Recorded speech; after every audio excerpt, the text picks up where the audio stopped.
It was almost 4:00 p.m. when I finally stepped out of the taxi in front of my daughter's house. The driver, a young man with tattoos peeking out from under his sleeves, grunted as he pulled my 2 old suitcases from the trunk. "Here you go, ma'am," he said, offering a half smile. "Thank you," I replied softly, handing him a 20 and waving off the change. My fingers trembled, slightly stiff from arthritis and the long ride. As the taxi pulled away, I found myself standing alone on the curb, facing a 2-story colonial-style home with a bright red door and white shutters. It was picture-perfect, like something out of a magazine. The kind of home where you'd expect laughter to spill from open windows and cookies to cool on the sill. But it felt quiet, too quiet. My daughter Marissa hadn't come out to greet me. I stood for a moment, taking in the neatly trimmed hedges and symmetrical flower beds, then turned toward the walkway. The weight of the suitcases felt heavier than I remembered, not because of what was inside, but because of what I'd left behind. 45 years of life with Harold in a modest house in Maplewood, a kitchen that still smelled faintly of cinnamon, a porch swing that creaked during summer evenings, all gone. After Harold passed last winter, I tried to stay. I really did. But on a fixed pension, the house was too many rooms, too many repairs, too many memories. I sold it quietly, packed what little I could into 2 suitcases, and called Marissa. She hadn't been thrilled, not angry exactly, just stiff. Well, she'd said, "I suppose you can stay here, temporarily. We'll figure something out." Temporarily. That word lingered like a bad taste. I climbed the steps and rang the doorbell. Moments later, the door creaked open, and there she was, my daughter, Marissa. 49 now, though she looked younger. Sharp blazer, crisp blonde bob polish smile. She looked like someone who had a calendar for everything, even her affection. "Mom," she said, as though trying out the word, "you made it." I forced a smile. The taxi was late, traffic. She stepped aside. "Come in." The entryway was immaculate. A vase of white lilies sat atop a sleek glass console. The floor gleamed. There wasn't a coat shoe or stray object in sight. "Let me help with your things," she said, reaching for the smaller suitcase. "Greg's still at work." Greg, her husband of 10 years. I'd only met him twice. I shuffled behind her down a hallway that smelled of lavender and lemon polish. I expected we'd head upstairs to a guest room, maybe the one she used for crafting. But she led me through the kitchen, then out a sliding door into the backyard. I paused. "Where are we going?" "We, don't really have a spare room at the moment," she said. "Greg's using the 2nd bedroom as his home office, and we're renovating the other one. It's a mess, but this will do for now." Across the yard stood a small detached unit like a shed, maybe once a workshop. Painted the same soft beige as the main house, it had a tiny porch and a single window. "I call it the casita," she said, unlocking the door. "We redid it last summer. Thought we might use it for guests or Airbnb." I stepped inside. It smelled of fresh paint and something else like cedar and damp wood. There was a single bed, a narrow table, a flimsy-looking chair, and a compact bathroom behind a folding door. A small electric heater sat on the floor next to the bed. The ceiling was low, the walls bare. "It's cozy," I said, though the word sounded foreign in my mouth. "It's temporary," Marissa reminded me, already setting my suitcase down. "Just until we figure something more permanent." I nodded, unsure what to say. She patted my shoulder, not warmly, not cruelly, just dutifully, and left, saying she'd start dinner soon. I sat down on the edge of the bed, the mattress groaning beneath me. I looked around at the 4 walls and swallowed the knot rising in my throat. I was 74 years old, recently widowed, and had just been placed in a garden shed. I unpacked slowly. A few folded blouses, Harold's old scarf, my wedding ring now hanging from a chain. I placed his photo, faded but still smiling, on the little table. "Here we are, Harold," I whispered. "Just like we planned, right?" I tried to laugh, but it came out as something else. I stood up, paced once, then opened the tiny window. The view, the side of the neighbor's fence. As the sun began to dip, I heard voices floating through the backyard. "She's here now," Marissa said. Greg replied, "So does she still have money?" I froze. There was a pause. Marissa's voice dropped. "Not sure. She sold the house, but she never said how much she got." We should find out, Greg said. If she's going to be staying here, she should contribute.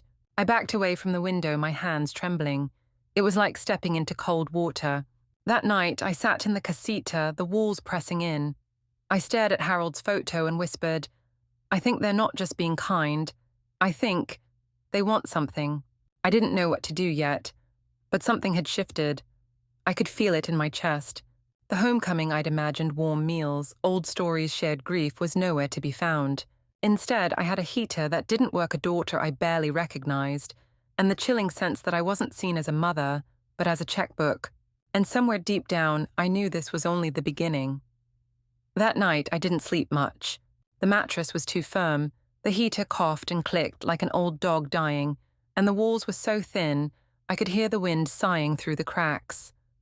I lay there, staring at the ceiling, listening to every sound the house made, every muffled voice, every faucet, every footstep. I kept hearing Greg's words echoing in my mind. So does she still have money? I'd come here hoping for warmth, connection. I'd lost Harold. I'd lost my home. I just wanted to feel close to someone who remembered what family used to mean. But now, just one evening in, I was already counting the days. In the morning, I rose early as always. Decades of waking before dawn to get to work had set my rhythm in stone. I washed my face in the tiny sink, applied a little rouge to my cheeks, more habit than vanity, and changed into a soft blue sweater I'd kept for comfort. By the time I stepped into the main house, the kitchen smelled faintly of toast. Marissa was at the island typing something into her laptop, while Greg sipped coffee and scrolled his phone. They looked up startled, like I'd intruded. "Good morning," I said, forcing a brightness into my voice. "Hi, Mom," Marissa said flatly. "Did you sleep okay?" "Fine," I lied. Greg didn't look up. I poured myself a cup of coffee and sat at the far end of the counter. "Is there anything I can help with today?" I asked. Marissa gave me a tight smile. "We've got a pretty packed schedule. Greg's got meetings and I have a video conference at 10. "Oh, I didn't mean work," I said quickly. "I just thought maybe laundry, tidying up dinner." She blinked. "You don't have to do anything, Mom, just relax." But her tone said, "Please don't touch anything." The silence stretched long between us. I sipped my coffee, burning my tongue. Finally, Greg spoke. "You still have that necklace, the one Grandma gave you?" I looked up, surprised. "Yes, it's just a family keepsake." "Must be worth something," he muttered, eyes still on his phone. Marissa shot him a look. "Just curious," he added. I didn't answer. My fingers curled around the mug. After breakfast, I went back to the casita. I opened my suitcase to grab a warmer cardigan and stopped cold. Things were moved. Slightly. Just enough for me to notice. My bag of toiletries wasn't zipped. A pair of socks was on the opposite side than I'd packed them. My hands shook a little as I picked up the photograph of Harold. I stared at his smiling face and whispered, "They went through my things." Not maybe, not possibly. They had. That afternoon, I took a walk through the neighborhood. I needed to breathe. I needed to remember who I was before this shed, before this cold welcome. The houses were large, each with manicured lawns and polished cars in the driveways. The kind of place Harold and I could never afford, but sometimes drove through on Sunday afternoons, just to look. I found a small park, a few blocks down a bench beneath a maple tree. I sat there and watched kids ride bikes, mothers push strollers, older couples walk hand in hand. I thought about the life Harold and I built, modest, honest, full of small joys. We didn't have much, but we had each other. I pulled my phone from my purse and looked at my call log. No missed calls, no messages. I stared at Marissa's number and hesitated. I didn't call her. Instead, I called the only other person who used to call me Ellie instead of Mom. Elaine, the voice answered, hoarse and kind. "Hi, Linda," I said, exhaling. "It's been a while." Linda had been my neighbor back in Maplewood, a widow like me. We used to trade recipes and watch old movies on Sundays. She listened quietly as I told her everything, the casita, the awkward conversations, the quiet shift I felt but couldn't explain. "Do you think I'm overreacting?" I asked. There was a pause. Then, "No, sweetheart. I think your instincts are spot on. Sometimes people show you who they are when they think you have nowhere else to go." That night, I stared at the ceiling again. But this time, I wasn't just sad. I was starting to get angry. I'd spent my life working double shifts, pinching pennies, making sure Marissa had piano lessons, new shoes, and summer camps. I saved and sacrificed. And now, at 74, I was being watched like a prize hog at auction. I thought about Harold's voice, steady and low. He would have said, "You always give people the benefit of the doubt. Maybe it's time to give yourself the benefit for once." The next morning, I woke to Greg tapping lightly on the barn door. "Hey," he said casually. "Just wanted to check, do you have a will?" There it was. I didn't answer at first. I mean, he added, "God forbid anything happens. It's just smart to be prepared." My heart thudded, my throat tightened. I smiled the way a woman does when she's been insulted, but doesn't want to give the insulter the satisfaction. "I've always been prepared, Greg," I said quietly. "That's how I survived this long." He gave me a look I couldn't read, then turned and walked away. As I closed the door, my mind was already spinning. They weren't just curious, they were plotting, and I wasn't about to let them write the ending to my story. I didn't mention Greg's question at breakfast. I didn't need to. His words lingered in the air, heavy and undeniable, like the scent of something burning that no one wants to acknowledge. "Do you have a will?" It was one thing to wonder. It was another to ask it so directly, without shame or subtlety. That night, I sat in the casita, my tea long gone cold notebook open on my lap. I had taken to writing again, not anything grand, just notes, reflections, pieces of memory I wanted to hold on to before they faded. I stared at the blank page and wrote, "I am not afraid of dying, but I am afraid of being used." The next morning, I entered the kitchen quietly.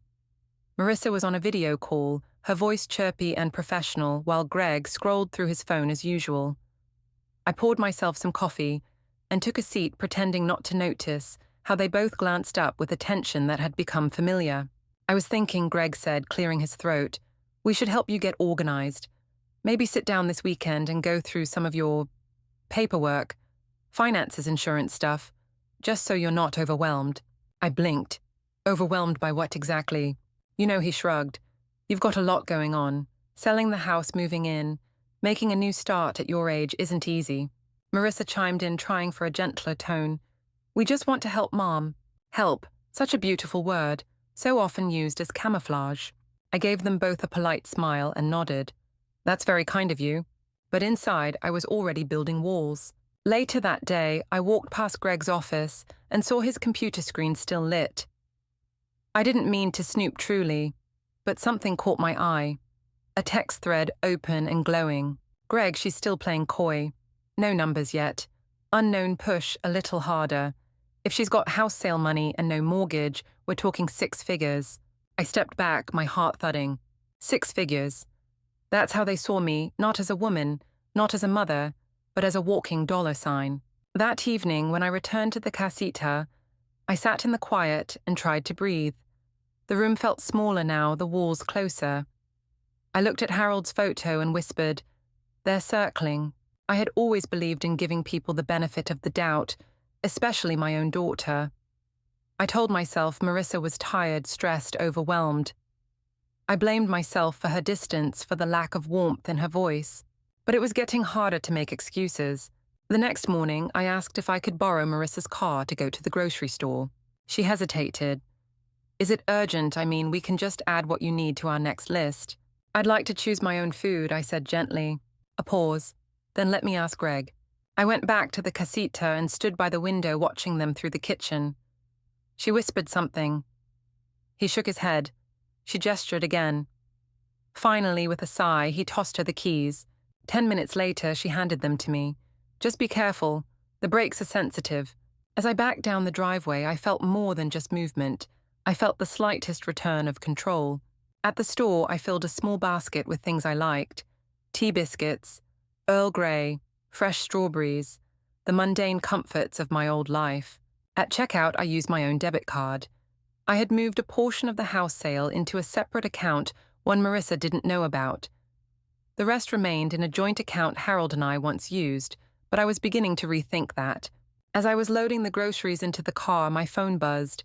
A number I didn't recognize. "Hello, Mrs. Elaine Foster," the voice was professional male. "Yes, I'm calling on behalf of Northeast Financial Advisors. We received an inquiry regarding the management of your estate." would you have time this week to speak with a financial planner? I froze. I didn't make an inquiry. A pause. Oh, it was submitted under your name, but perhaps it was a family member acting on your behalf. My breath caught.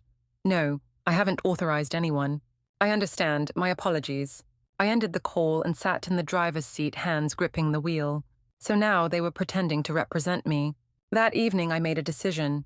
After dinner, which I ate alone in the casita as usual, I pulled out the small metal box I'd kept hidden in the lining of my suitcase. Inside was Harold's old folder, the one where we kept copies of everything: our marriage license, his will, our financial records, even the name of the attorney who helped us when we bought the house in 1983. I sat down at the narrow table, opened my laptop, and looked up that attorney. Gone, retired. But the firm was still active, and their new senior associate was a woman named Rachel Novak. I emailed her. Dear Miss Novak, my name is Elaine Foster.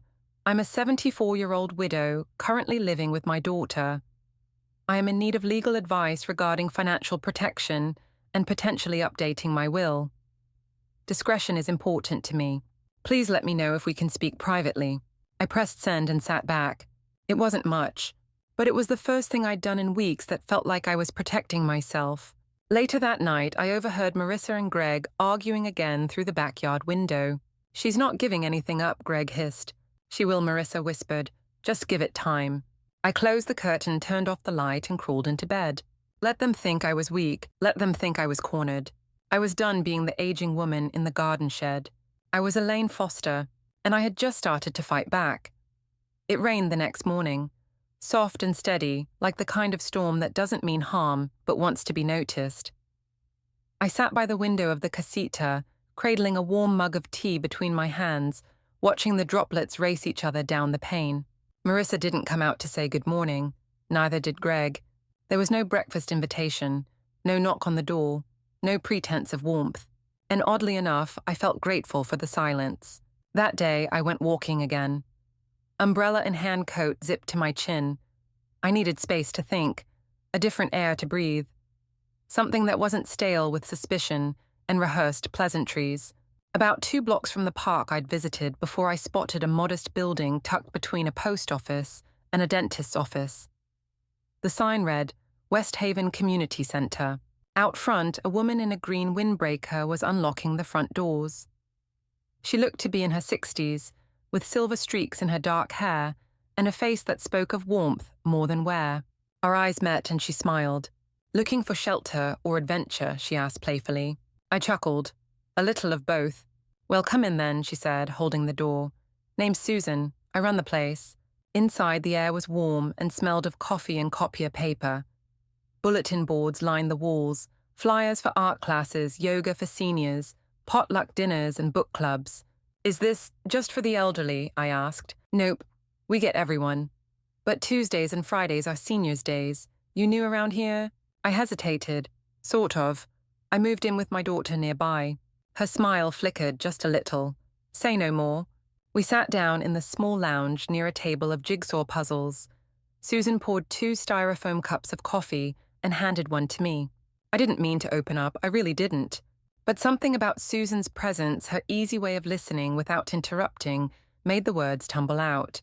I told her about the casita, about Greg's pointed questions, about the feeling that I was being watched, measured, evaluated, not for who I was, but for what I was worth. Susan didn't gasp or frown, she just nodded slowly. I see this more than you'd think, she said. Children who love their parents until they see the ledger. That little window of vulnerability after a death. That's when they move in. I stared into my coffee. I feel like a ghost in my own life. I thought coming here would be a bridge, that we could heal something. Instead, it's like I'm squatting on someone else's property. Susan leaned forward. You're not a squatter. You're a mother. You have value beyond your bank account. And you deserve dignity, Elaine, not just shelter. I almost cried right there. Not because of her words, but because they were the first kind ones I'd heard in weeks, that didn't come with an agenda. She gave me a tour of the place. There was a small art room, a sunny corner, with watercolors and brushes, a cozy library, even a little garden, out back where they were growing tomatoes and basil. We do painting classes every Saturday, Susan said. You ever try your hand at art? I shrugged. Back in high school, maybe. I used to love watercolor. She grinned. Then it's time to fall in love again. As I walked back home later that day, my shoes damp and the air sweet with rain, I felt something I hadn't felt in weeks. Choice. The house ahead loomed large and sterile, but I didn't feel quite as small approaching it. Maybe it was Susan's words or the quiet promise of those paints and empty canvases. Maybe it was simply the realization that I still had a say. When I returned to the casita, Marisa was standing on the porch with her arms folded. There you are, she said. We were wondering where you went. I went for a walk, I replied calmly, brushing raindrops from my sleeves. And I found something. She blinked. Found what? A community center, 2 blocks over. They have painting classes. She blinked again, this time slower. Okay, I think I'll sign up. There was an awkward pause. Well, that's nice, Mom, she said, voice high and tight. Just, remember we have a schedule here. Dinner's at 6. Greg gets annoyed if things are chaotic. I nodded once. I'll keep that in mind. As she turned and walked back toward the main house, I watched her go, not with anger, not even sorrow, but with a kind of detachment. I couldn't find the woman I'd raised in the way she held herself, so tightly wound, so rehearsed. That night, I wrote in my notebook again. A house is more than walls and roofs. It's in the way people greet you in the morning. It's in the space you're allowed to take up. And right now, this place isn't a home. It's a transaction waiting to be signed. As I lay down, the walls didn't feel quite so close. My bed didn't feel quite so cold. Because for the first time since arriving, I knew where I could go that wasn't just a backyard shed. I had found a doorway that didn't lead to storage or strategy. It led to possibility, and I was going to step through it. On Saturday morning, I rose before dawn. Not out of restlessness this time, but out of habit, perhaps even anticipation. The air was cool and smelled faintly of jasmine from the neighbor's yard. I sat at the small table in the casita with a single slice of toast and my mug of instant coffee, and watched the sky lighten behind the silhouette of the main house. Today would be my first visit back to the community center. I had signed up for the beginner's watercolor class after talking to Susan again midweek. She'd greeted me with the same open smile and a brochure full of senior activities. You need a space where you're not someone's burden, she'd said. Here you're just Elaine. Just Elaine. I like the sound of that. At 9:45, I locked the casita door and started my walk tote bag, slung over my shoulder sketch pad, tucked inside, next to an old scarf of Harold's I still carried. The sky was a soft grey, the kind of sky Harold used to call a painter's morning.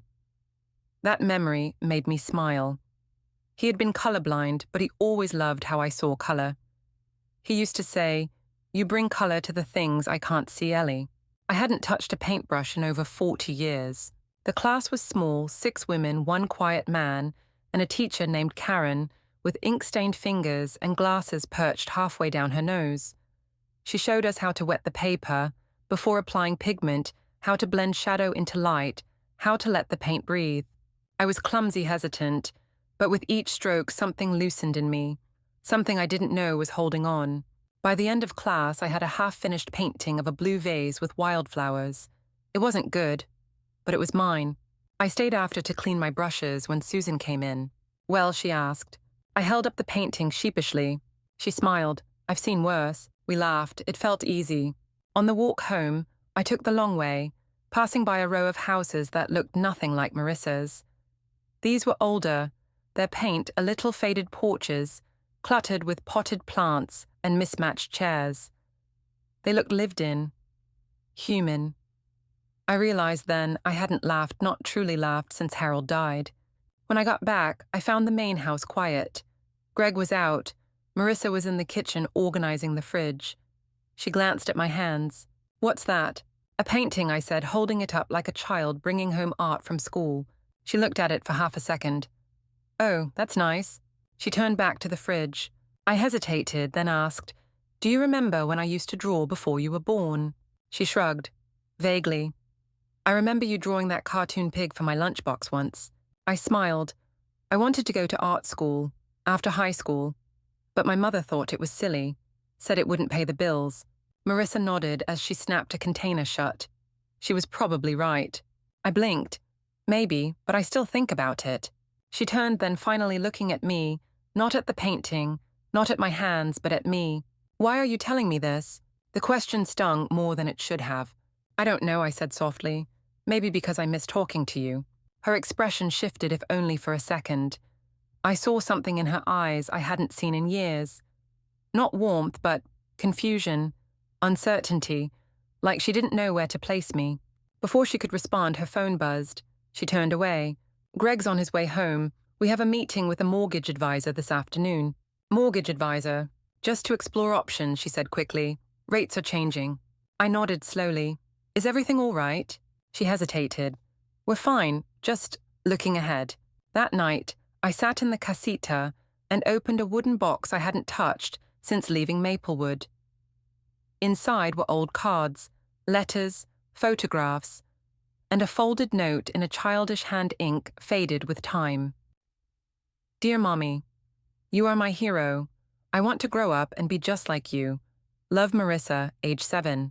I held the note in my lap for a long time. That child, the one who wrote that letter, where had she gone and had I lost her? Or had life slowly pulled her away? I thought about how strict I'd been, how I'd forced piano practice even when she cried, how I'd scolded her for B pluses, how I made her redo her homework if the corners of the paper were wrinkled. You need to be strong, I used to tell her. No one's going to hand you anything. I believed I was helping, but I wonder now if I was building armor around her. Armor so strong that now even love couldn't find its way through. Was that my doing? I wrote again in my notebook. We spend so much of our lives trying to make our children strong, we forget to leave room for softness. I thought I was raising her to survive, but maybe I forgot to teach her how to stay connected. Outside, the wind rustled the leaves. The casita creaked as the temperature dropped. I tucked the note back into the box and closed the lid. Some wounds don't bleed, they just stay open year after year. But I wasn't ready to give up yet. The next day, I was going to the bank, not to withdraw anything, but to move what mattered. Because no matter what had been left unsaid, I had to protect what was still mine. And maybe, just maybe, start protecting me too. Monday morning arrived with an unusual stillness. Even the birds seemed quieter, as if they sensed the shift in the air. I woke early, dressed carefully, and walked into the main house, where the kitchen was already humming with the low murmur of Marissa's voice on a phone call. Greg sat at the breakfast bar, a cup of black coffee in hand, eyes locked on a spreadsheet on his laptop. I offered a polite good morning. He glanced up, nodded curtly. Morning. Marissa ended her call and turned to me with a brightness that felt just a little too forced. Mom, she said Greg and I were just talking about you. I arched an eyebrow, already wary. In a good way, she added quickly. We've been meaning to bring this up gently, but, well, there's no perfect time, is there? Greg closed his laptop with a soft thud and folded his hands. We're in a bit of a financial pinch, Elaine. There it was. Marissa gave a dramatic sigh, as if this were difficult for her. It's nothing catastrophic, just some tightness with the mortgage, a little debt we're carrying from the remodel. And, well, you know how it is. I said nothing, I simply waited. Greg picked up the thread. We hate to ask, but we're wondering if you could help us out temporarily. Just to get through the next few months. How much, I asked plainly. He hesitated. 20,000 would cover the biggest pressure points. I let the number hang in the air like a thick fog. Marissa reached across the counter, placing her manicured hand gently on mine. We would pay you back, of course. This is just a bridge. You know your family. We take care of each other. Family, that word again. I looked down at her hand on mine. It was soft, smooth, nothing like the calloused, work-worn hands I had raised her with. Let me think about it, I said. She smiled with relief. Of course, Mom. No rush. We're just so grateful you're even considering it. I nodded, stood up, and walked back toward the casita, their eyes tracking my every step. That afternoon, I didn't think I acted. I called Rachel Novak, the estate attorney I'd emailed the week before. She'd already replied and set up a consultation. When she answered the phone, her voice was warm, direct, and calm. Everything I needed. I want to revise my will, I told her. Of course, Elaine. Do you have a current one? Yes, but it's outdated. It lists my daughter as sole beneficiary. I'd like to change that. I can help with that, she said. Would you like to schedule a meeting in person? I'd prefer it. Later that day, I returned from the meeting with a calm I hadn't felt in weeks. Rachel had been thorough, professional. She didn't ask why I wanted to leave the estate to charity instead of family, but I could tell she knew. There was a sadness in her eyes. She'd seen this story before. Back in the casita, I wrote a check for $5,000, not the $20,000 they asked for, but enough to see how they'd react. I sealed it in an envelope and brought it inside. Marissa met me at the door. "Mom." I handed her the envelope. "Here, a start." She blinked. You're giving us money. A portion. I believe in helping family," I said carefully, "but I also believe in accountability." Her smile faltered for just a second, but then returned full force. "Oh, thank you, Mom. This means so much to us." Greg appeared from the hallway, his expression lighting up as Marissa showed him the check.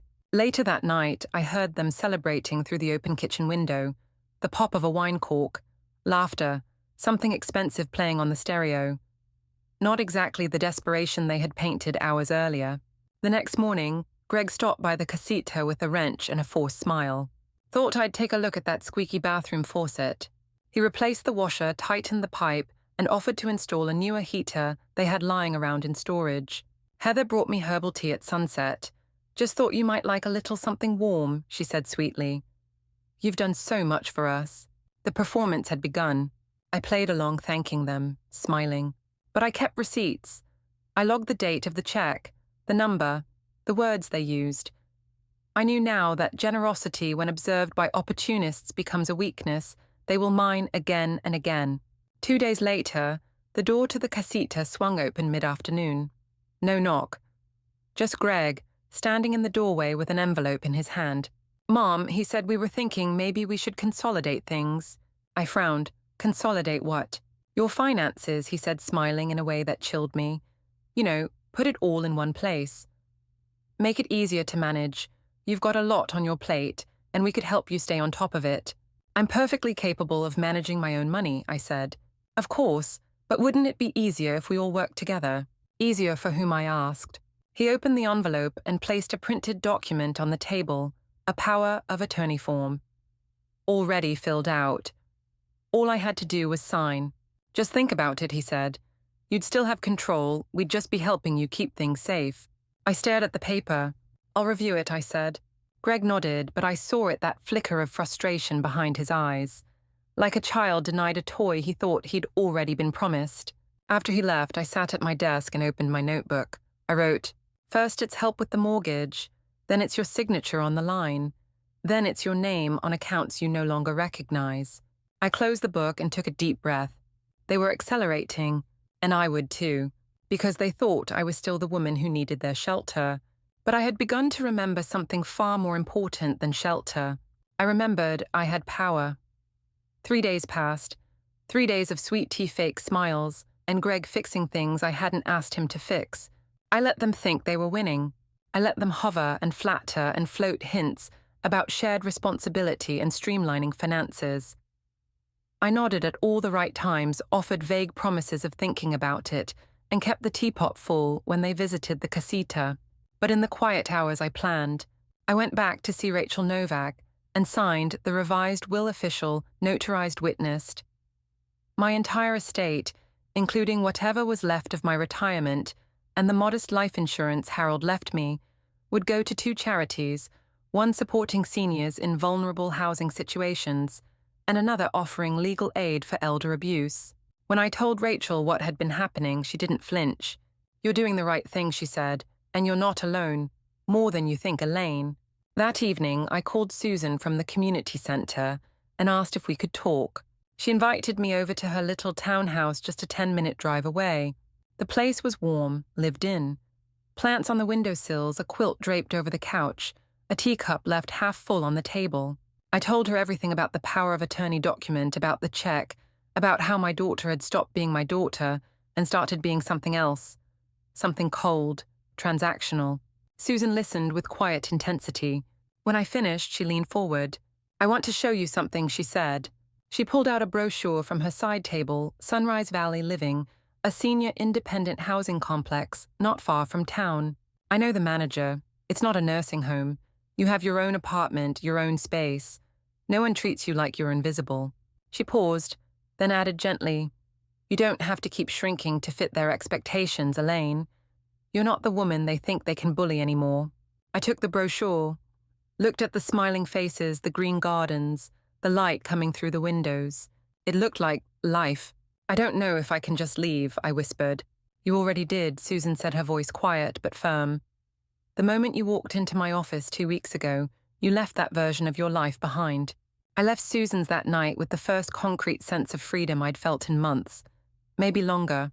The next morning, I walked into the Sunrise Valley office and asked to speak with the manager.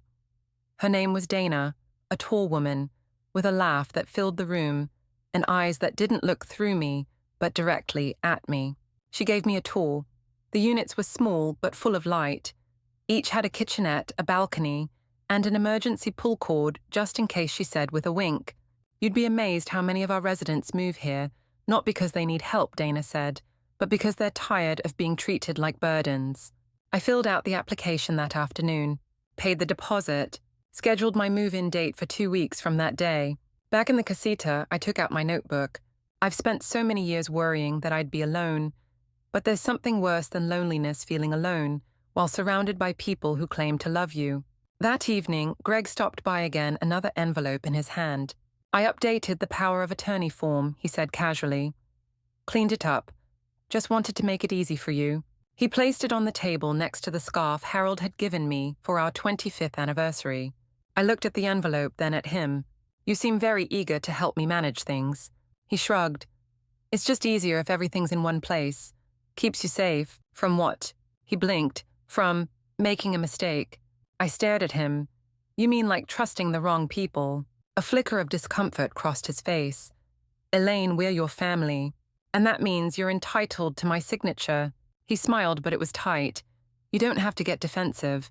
I stood, took the envelope, and walked it to the trash. Greg watched me in stunned silence. "I'll let you know when I need financial help," I said. "Until then, stop pushing." That night I barely slept, but not from fear. From clarity. From the knowledge that I had already made the most important decision. I was leaving. And this time I wasn't asking permission. A few days later, while tidying the drawer in the casita, I found something I hadn't seen in decades. Folded neatly between old receipts and a sewing kit was a drawing. A child's drawing. Marissa's. She must have been 9. It showed a crooked house, a smiling stick figure labeled Mom, and a line of red hearts across the top. On the back, in uneven letters, "Thank you for loving me, even when I'm bad." I ran my fingers across the paper, and something behind my eyes started to burn. That little girl, she had loved me. She had trusted me with her whole heart. What had happened to her? What had I done? What had life done? I didn't have the answers, but I knew one thing: if she ever came looking for me, not for my money, but for me, I would be there. But only if I was standing strong on my own 2 feet. Because the woman in that drawing deserved to be loved for more than her patience, her discipline, or her savings account. She deserved to be loved as a whole person. And I was finally starting to remember who she was. I woke up before sunrise the next morning. It was one of those rare moments of quiet clarity, the kind that used to visit me in the earliest hours, when Harold was still alive, and the house was still full of breath, not silence. The kind of morning that asked nothing but honesty in return. Today was the day I would begin to pack. Not just a few things in a suitcase like when I left my house in Maplewood. This time I was leaving for myself. I stood in the center of the casita for a long time, looking around at the space I had called temporary for weeks now. The corners were still bare. The heater still sputtered. The air still carried the faint smell of mildew from when the walls got damp after rain. I had never really unpacked, but that morning, for the first time, I folded my clothes like someone moving forward, not someone clinging to what was behind. I picked up Harold's scarf, wrapped it carefully. I tucked his photo into the side pouch of my suitcase facing inward. And then, just as I zipped the bag shut, I saw the corner of something peeking out from the bottom drawer. I reached down and pulled it free. It was a note, faded and wrinkled, a child's handwriting scrawled in red crayon. "To Mommy, I love you so much. You're my hero. Love, Marissa. Age 8. I stared at it for a long time. Longer than I meant to. The red hearts drawn at the bottom were uneven. One was missing its top. I sat on the edge of the bed and let my fingers trace the lines. That version of Marissa had once seen me as a hero, and for the first time in a long time, I realized I still could be at least to myself. I wasn't running away. I was rescuing myself. That afternoon, Marissa asked if I wanted to join them for dinner. She said it as though it were a rare offer, an honor, not a routine. We're making something special, she added. Greg's grilling steaks. I knew what this meant. Another performance, another pitch, another soft prelude to another ask. But I said yes, not because I was hoping things had changed, but because I needed to see it through.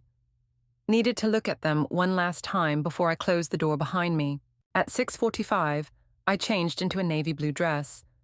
It was one of the last pieces of nice clothing I still had from the old life before Harold's funeral, before the real estate agents, before the shed. I brushed my hair, put on a little lipstick. When I looked in the mirror above the casita sink, I didn't see an old woman or a burden. I saw someone who had just begun to live again. At exactly $700, I walked across the backyard toward the house. Greg opened the door and smiled like a host greeting a wealthy guest. Mom, just in time. The dining table had been set. Wine glasses, candles, cloth napkins, more effort than I'd seen since I arrived. Marissa greeted me with a compliment. That color looks nice on you. Thank you, I said, taking my seat. Dinner was civilized. They asked about my painting class. I answered. They offered me the best piece of steak. I accepted. But underneath the polite gestures, I could feel it, the tension, the hunger. They were waiting, and I knew the question was coming. After dessert, a cheesecake I suspected had come from the store freezer. Greg cleared his throat. Mom, he began. Marissa and I have been thinking a lot about your future. Here it was. I folded my napkin in my lap and waited. You're living alone. No income beyond Social Security. You don't have much family. Marissa leaned in, the concerned daughter. We're just worried, Mom. About someone taking advantage of you. About things slipping through the cracks. Greg nodded. So, we talked to our lawyer, and we drew up a power of attorney agreement, just so we can help you manage things more easily. Bills, accounts, taxes. We'd only use it with your permission. He pulled out a folded document. I looked at it, then looked at them, and smiled. Let me get this straight, I said. You want me to sign this so that you can make financial decisions for me. Is that it? Greg blinked. Well, it's just a legal tool to control my money. No, Marissa said quickly, to protect you. I chuckled. I couldn't help it. It wasn't a bitter laugh. It was quiet, almost amused. I've already protected myself, I said calmly, folding my napkin and placing it on the table. Greg's smile faltered. I updated my will, I continued. You're no longer listed as a beneficiary. I've moved my accounts. I've found a new home one where I won't be someone's problem to manage. Marissa's face drained of color. Greg stiffened. What are you talking about? She said sharply. You're staying with us. No, I replied. I was surviving with you. That's not the same thing. Greg leaned back in his chair, jaw tight. So you're just going to walk away? Yes, I said, meeting his eyes, with my dignity intact. You're being dramatic, Marissa snapped. We opened our home to you. No, you opened your shed. Silence. I'm moving to Sunrise Valley next week, I said, standing up. You'll no longer have to worry about managing me.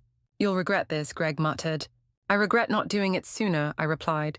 And then I turned, walked back out into the night and closed the casita door behind me for what I hoped would be the second to last time. Because now my future wasn't something I was protecting from them. It was something I was finally reclaiming for myself.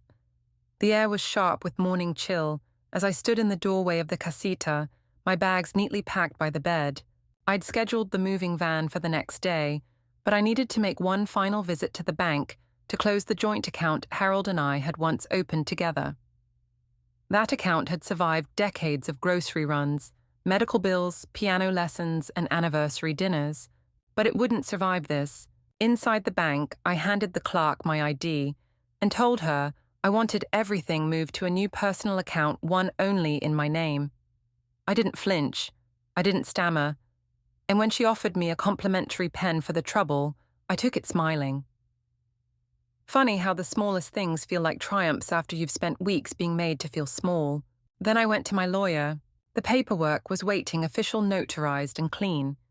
The new will, the transfer of funds, Everything signed, sealed, and protected. By the time I returned to the casita, it was past sunset. Greg was in the driveway pacing with his phone in hand. When he saw me, his eyes narrowed. "Where were you?" he asked. I held up my bag of files, handling my business. "Your business is our business," he said. "You live here." "Not for long." That shut him up. Inside, I folded the last of my sweaters, placed them into my suitcase, and zipped it closed with a satisfying click. I pulled the curtain back to peek outside. Marissa was in the kitchen on the phone, her face red with frustration. She slammed a cabinet shut, probably talking to the mortgage company again. And that's when I heard it, Greg's voice, loud, coming from just outside the barn. "She moved the money, Marissa, all of it." A pause. "She's cutting us out." I backed away from the window and sat on the bed. There it was, the truth spilled not in a carefully worded dinner conversation, but in the raw, greedy desperation of a man who had just lost his golden goose. They didn't love me. They never did. They loved what I represented: money stability, a backup plan. That night, I didn't sleep much. I double-checked my documents, made sure my purse held my ID, my cards, and the velvet pouch with the last pieces of jewelry from my mother. I left nothing behind. At dawn, the knock came. Not the movers, Greg. He walked into the casita without asking. "Where do you think you're going?" "I don't need to explain myself to you," I said, zipping my bag. "This is unbelievable," he snapped. "You come here, we take you in, and now you're pulling this. You put me in a shed, Greg. You asked for tens of thousands of dollars. And then you tried to take control of my accounts. Don't rewrite history just because you're angry." His face darkened. "You changed your will." "Yes." "You took the jewelry from the bank." "Yes." "And you're just leaving." I stood tall. "Yes." He stepped closer. "You're abandoning your family." I laughed low and bitter. Family doesn't put you in a shed and call it generosity. Family doesn't count your money instead of your memories. The door opened again. Marissa this time. Hair unbrushed, expression grim. "Mom, please, let's talk." "We've talked," I said. "You just didn't listen." Her voice cracked. "We were struggling. We thought maybe you could help." "You didn't ask for help," I said. "You manipulated. You schemed. And you stopped seeing me as your mother the minute I sold the house." Marissa's eyes filled, but I didn't trust the tears anymore. "You said I was your hero once I added my voice softer. When you were little." She blinked. "What?" "I found your drawing." "To Mommy, my hero. Remember?" She said nothing. "I don't know when I stopped being that to you," I said, "but I know now it wasn't me who changed." I walked to the door. Greg blocked it. "You're going to die alone," he hissed. "No," I said, brushing past him. "I'm going to die with my dignity." The moving van arrived at 8:01. The driver, a young man with a bushy beard and tired eyes, helped me load my things into the back. No one from the house offered to help. They just watched. As I stepped into the front seat, Marissa called out, "Mom." I turned. "Are you really cutting us off?" "I'm choosing myself," I said, "for the first time in my life." She said nothing. Greg turned away. I closed the van door and we pulled off the driveway. The sun had just cleared the rooftops, and I was free. That night, I lay in my new apartment at Sunrise Valley. It was quiet, warm, and mine. I unpacked slowly Harold's photo on the nightstand, the scarf over the armchair, the blue vase painting pinned on the wall. My space, my rules. I stood by the balcony and looked out over the garden. The trees swayed gently. An older couple sat on a bench sharing a thermos of tea. I breathed in deeply. For the first time in a long, long while, I didn't feel like someone's problem. I felt like a person, and that was enough. The first morning in my new apartment at Sunrise Valley, I awoke not to silence or suspicion, but to sunlight. It filtered through the sheer curtains, soft and golden, touching the hardwood floor, like a gentle promise.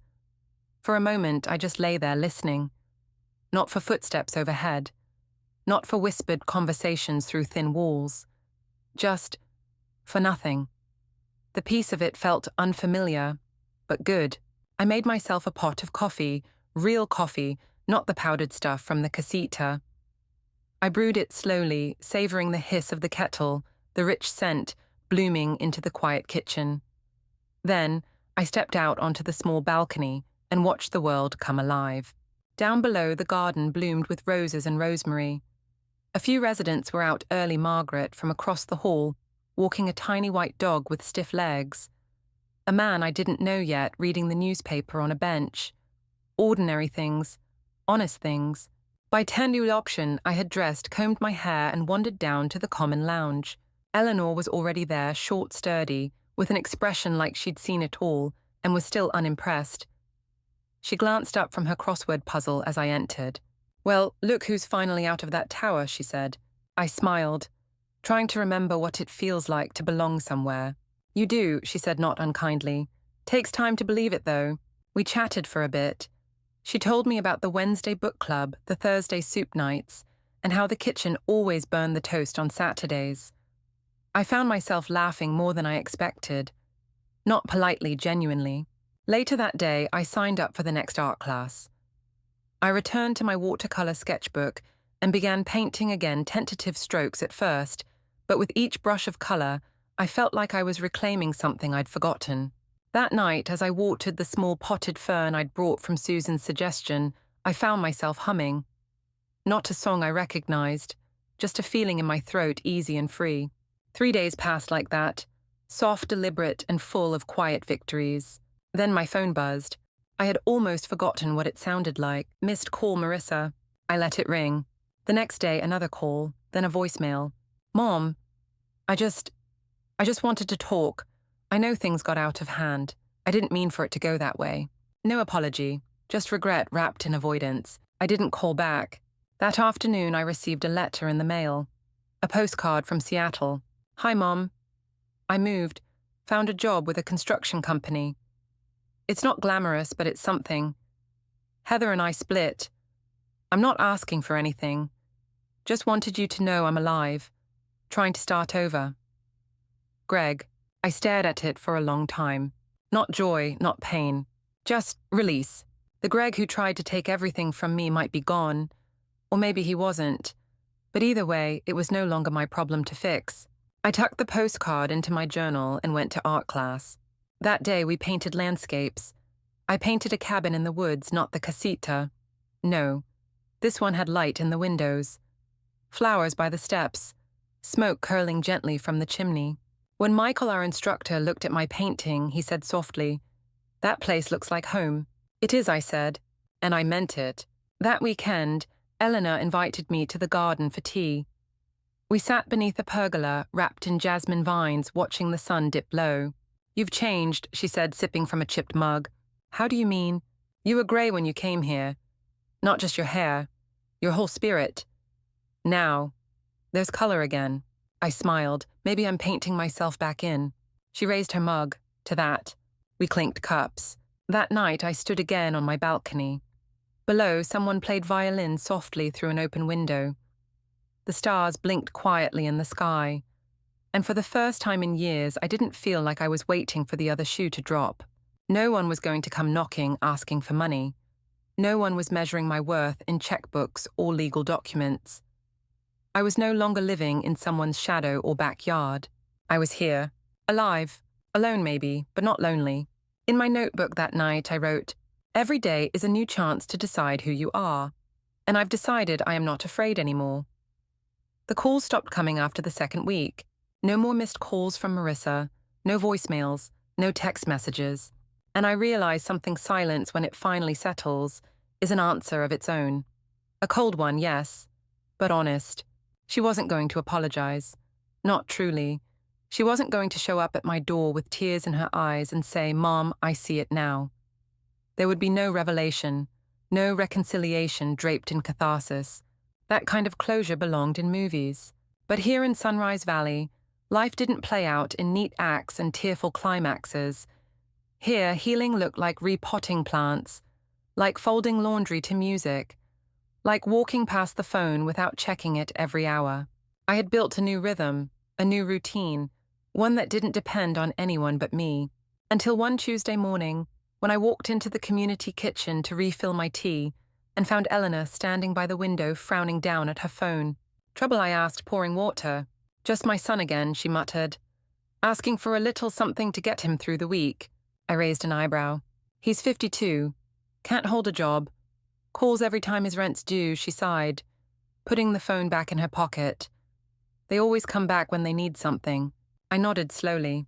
That same afternoon, while sitting in the sunroom sketching a vase of marigolds, I received a call from a blocked number. I let it ring. Then my voicemail pinged.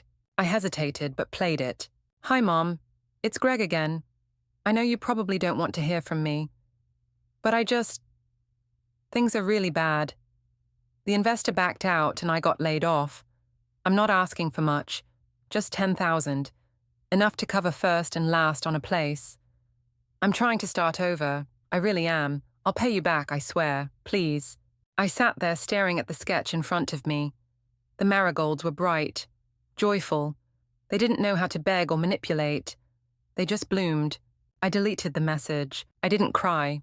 That night, I told Eleanor about the call. She didn't offer pity, just nodded. "Did you call back?" "No." She smiled. "Good." But the guilt lingered. Guilt has a way of seeping in even after you've chosen yourself. I told myself he's still my son. But then I remembered, he was also the man who stood between me and the gate that morning, shouting that I would die alone. He was also the man who tried to trick me into signing away everything I'd worked for. He wasn't just someone struggling.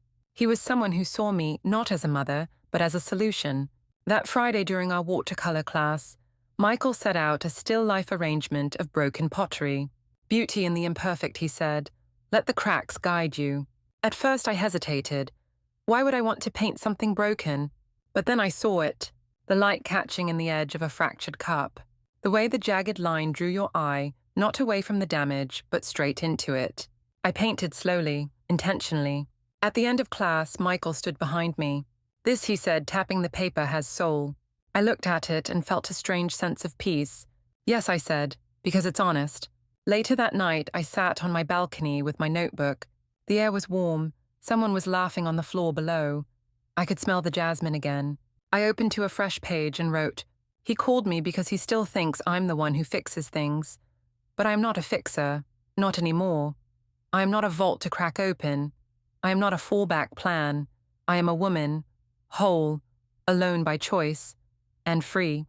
I put the pen down, folded the page, and tucked it into the back cover, where the note from Marissa still sat. The one with the crooked red hearts. So much had changed. But part of me still loved the little girl who wrote that letter, and part of me always would. But real love, isn't about giving endlessly until you're emptied. It's about knowing when to stop. And I had finally stopped. On my 76th birthday, I woke to the sound of birdsong and soft light pouring through the sheer curtains of my bedroom. No knock on the door demanding favors. No hushed arguments outside the casita. Just peace. I wrapped myself in a cream-colored cardigan and stepped onto my balcony. The morning air was cool, but not cold. The kind that fills your lungs and makes you feel grateful simply to be alive. Below, Eleanor waved from the community garden, where she was already watering her herbs. I waved back and she pointed to her watch, mouthing 3 o'clock. We were having a small birthday gathering in the lounge. Nothing grand, just tea cake, maybe a game of cards. And honestly, that was more than enough. After breakfast, I sat by the window with my sketch pad and began drawing. No prompt, no class, just what I felt.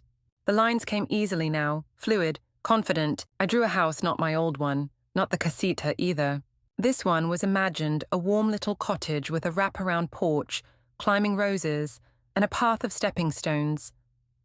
A place I could have lived in another life, or maybe the one I was finally building inside myself. At 2:55, I walked down the hall to the lounge. The room was already half full.